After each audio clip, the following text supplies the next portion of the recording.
네, 오늘은 스위프트의 클로즈에 대해서 살펴보도록 하겠습니다. 우선 스위프트를 하기 전에 함수에 대해서 살펴보자면요. 프로그래밍 언어는 함수라고 하는 작은 프로그램 또는 부분적인 역할을 하는 모듈을 가지고 있죠. 예, 이것은 우리 앞에 살펴보셨던 함수장에서도 다루었던 설명입니다. 자, 이제 우리는 함수를 파라미터로 넣고, 그죠? 매개 변수로 넣어서 이 함수를 내부에서 호출하는 것도 이미 앞장에서 살펴봤습니다. 즉, 함수 역시 다른 함수의 매개 변수로 사용될 수 있다는 것을 우리는 이미 배웠습니다. 그래서 이런 것을 바탕으로 우리는 굉장히 요긴한 유용하게 활용을 할 수 있는데요. 예를 들어 여기 보시다시피 더블러 혹은 스퀘어라고 하는 함수를 살펴보시면, 더블러라고 하는 함수는 정수를 입력받아 값을 2배로 확장하는 것, 스퀘어는 그 제곱을 구하는 함수인데요. 이 함수들은 각각 배열에 있는 맵이라고 하는 함수의 매개 변수로 전달될 수 있습니다. 넷, array b는 array의 맵이라고 하는 함수를 호출하는데, 얘는 이제 함수, 그죠? 함수 타입을 받아오는 거네. 그래서 여기에 있는 더블러라고 하는 함수를 파라메타로 넣어주겠습니다. 자, 그러면 어떤 결과가 나왔습니까? 네, 2, 4, 6, 8. 즉 원래 있던 값의 2배가 되었네요. 그죠? 다시 let array b, 이건 a라 하고요. array b는 array.map 해서 얘는 이제 square 라고 하는 함수를 파라미터로 넣어주면 역시 원래 값의 제곱이 되어서 그 제곱한 값을 요 새로운 배열 원소로 넣어주는 것을 확인해 보실 수 있습니다. 이와 같이 함수를 매개 변수로 넣어서 우리가 요긴하게, 매우 유용하게 활용할 수 있습니다. 자, 그러면 클로즈에 대해 살펴보시면요. 스위프트에서 클로즈란 중괄호 형식의 코드 블럭이죠. 이것은 코드 안에서 사용될 수도 있고요. 또 매개 변수처럼 전달되거나 사용될 수 있는 코드 블럭 역할을 합니다. 클로즈에 대해서는 제가 몇 회 더 설명을 드리겠습니다. 이전 강좌에서 우리 함수 참조 변수라고 살펴보았지 않습니까? 요거와도 굉장히 유사하지만 이것은 함수가 아닌 코드 블럭이고요. 또 클로즈가 정의된 구문의 전후 상황, 구문의 앞뒤 상황을 보고 상수나 변수를 캡처하고 저장하는 그런 요긴한 기능이 있습니다. 파라메타로 클로즈는 이와 같이 이름이 없는 함수와 매우 유사하죠. 그죠? 그리고 당연히 매개 변수를 파라메타를 가지고 있고요. return type in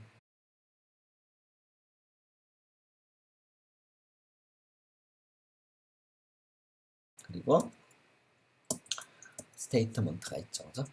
자, 보시면 여기 있네요. in return으로 수정되었죠.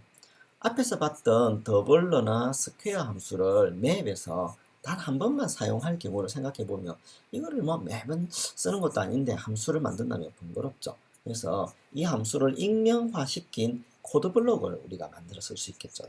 그것을 array C와 array D라고 하고 우리 살펴보겠습니다. 자, 이제 array C는 array.map을 할 때 익명의 함수를 만드는 건데 매개 변수가 있어야 되니까, 그죠? i라고 합시다. 매개 변수 타입은 int겠죠, 그죠? 그리고 얘가 리턴하는 건 역시 int 타입입니다. 그래서 in return i 곱하기 2 해서 원래 매개 변수 값에다 2를 곱한 값을 리턴해주고 가로를 닫아주고 가로를 닫아줬을 때, 네, 그러면 어떤 결과가 나오나요? 한번 볼까요? 네, array C는 이렇게 되어 있네요. 저는 2, 4, 6, 8이 있는 것을 확인할 수 있습니다.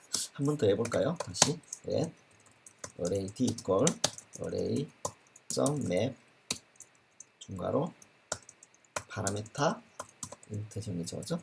그리고 이 함수가 리턴하는 은 리턴이고요.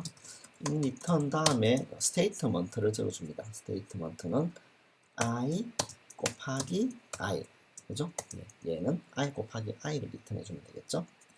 자, 그리고 우리 array d를 출력해보면 앞에서 보셨던 이 스퀘어랑 똑같은 기능을 할 수 있죠. 한 번 더 정리를 해드리자면 더블러와 스퀘어는 함수인데 결국 얘가 사용하는 것은 여기 딱 한 번만 사용되는 거죠. 그죠? 그것을 익명화시킨 함수. 어차피 이거는 함수 호출 한 번밖에 안 하니까 일회용 함수를 이와 같이 간략하게 만든 것이 바로 클로즈입니다. 함수를 선언할 때 크게 스위프트는 두 가지 방식이 있습니다. 하나는 FNC, 펑션 키워드를 이용한 선언이죠. 결국 이 방법은 C와 C++ 방식인데요.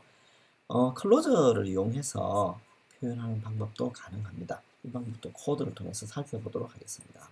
스위프트에서는요, 이와 같이 익명의 함수를 assign 받는 변수가 new double이고요. 이 new double가 3을 호출하는 방식인데 결국 앞에서 만들어 놨던 함수 호출이랑 거의 똑같지만 close라는 표현식을 쓴 것이죠. 그렇죠? 다른 방법은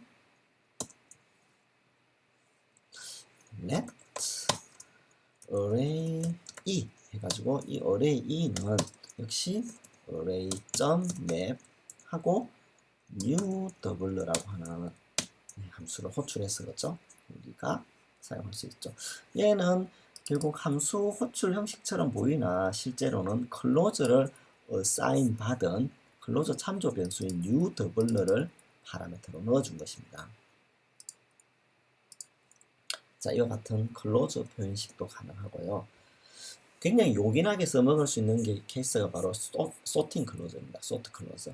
우리가 일반적으로 사용하는 컬렉션 타입의 대표적인 어레이는요, 제너릭 컬렉션입니다. 앞에서 우리 제너릭 살펴보셨지만요, 임의의 타입을 포함할 수 있죠.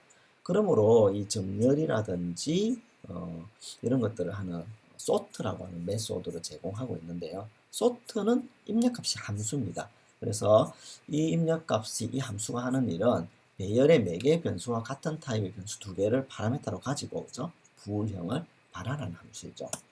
역시 코드를 통해 살펴보면 names는 철수, 희진, 영희, 동윤, 동민이라고 하는 이런 이제 배열 값이 있는데요. 요거를 막 뒤집어서 그죠? 네. 순서를 가나다 순으로 해가지고 한글 순서를 해서 우리가 정렬하려고 합니다. 그때 backwards라고 하는 함수를 만들고 나서 string s1, string s2를 파라미터로 받고 return을 하는 거죠. 이때 s1이 s2보다 작으면 참을 리턴하게 됩니다.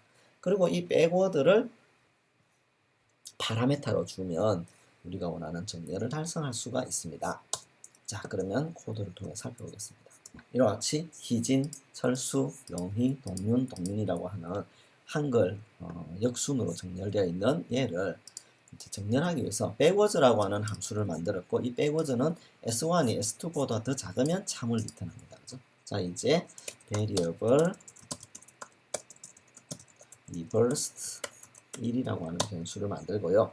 얘는 names라고 하는 배열 .sort라고 하는 함수를 호출합니다. sort 함수는 4개 변수로 close나 함수를 받을 수 있는 여기서는 backwards를 넣습니다.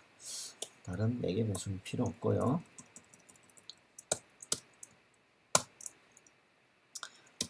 자, 이제 reversed 값을 reversed 1의 내용을 출력해 보면 이와 같이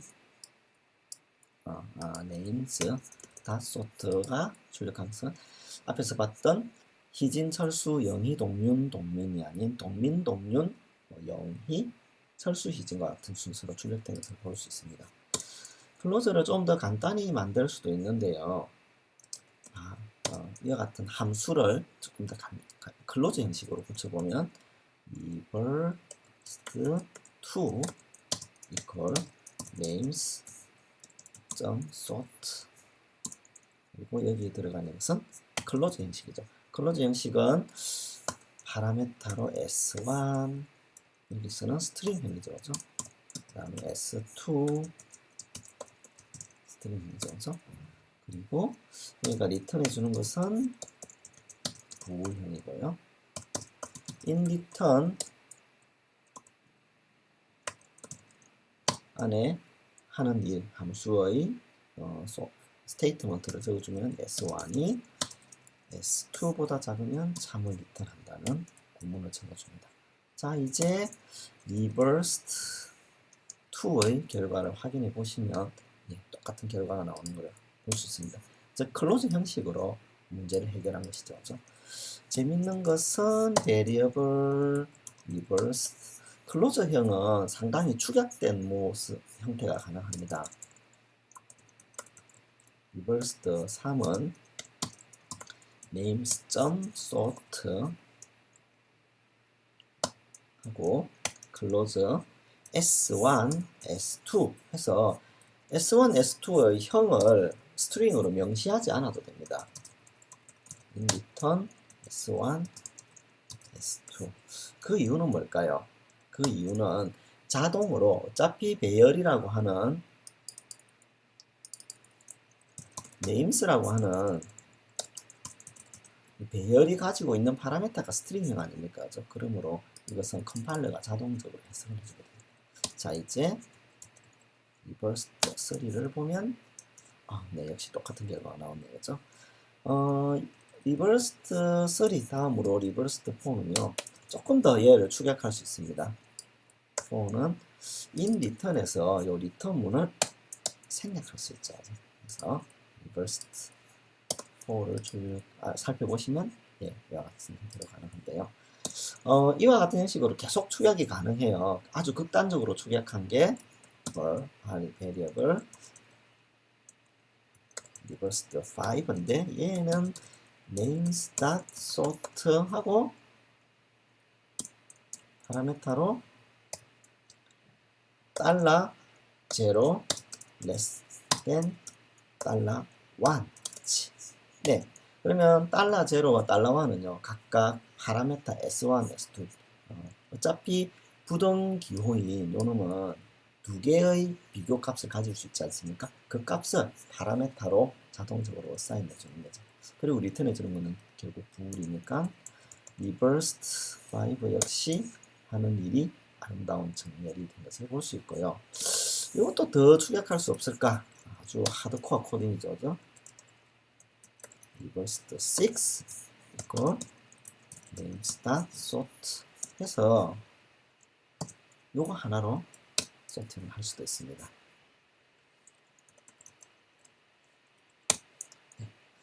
이와 같이 매우 축약된 거죠. 단축된 형태의 코딩도 가능합니다. 이것을 정리하면요. sort close가 하는 것은 이와 같은 names라고 하는 배열 객체를 함수 sort라고 하는 함수 sort를 통해 가지고 정렬할 수 있는데 backwards라고 하는 함수를 이렇게 입력할 수도 있고 그죠? 파라메타로 쓸 수도 있고 backwards라고 하는 함수뿐만 아니라 close 형식으로 표현할 수도 있고요.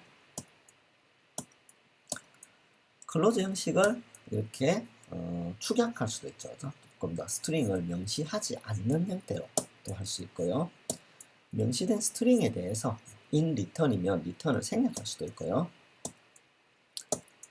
결국 S1, S2 파라미터 대신에 $0, $1이라고 하는 유닉스의 쉘 표현식이랑 비슷하죠. 그래서 단축 4개의 변수의 인자인데 $1은 첫 번째로 들어온 인자, $1은 두 번째 인자로 자동 매칭이 됩니다.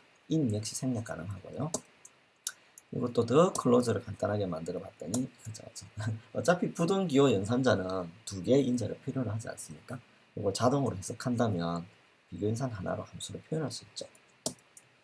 네, 클로저는 펑션, func와 같은 함수 이름이 생략된 경량 함수 객체로 올 수 있고요. 스위프트는 이런 일회용 함수를 작성할 수 있는 구문을 문법을 제공합니다.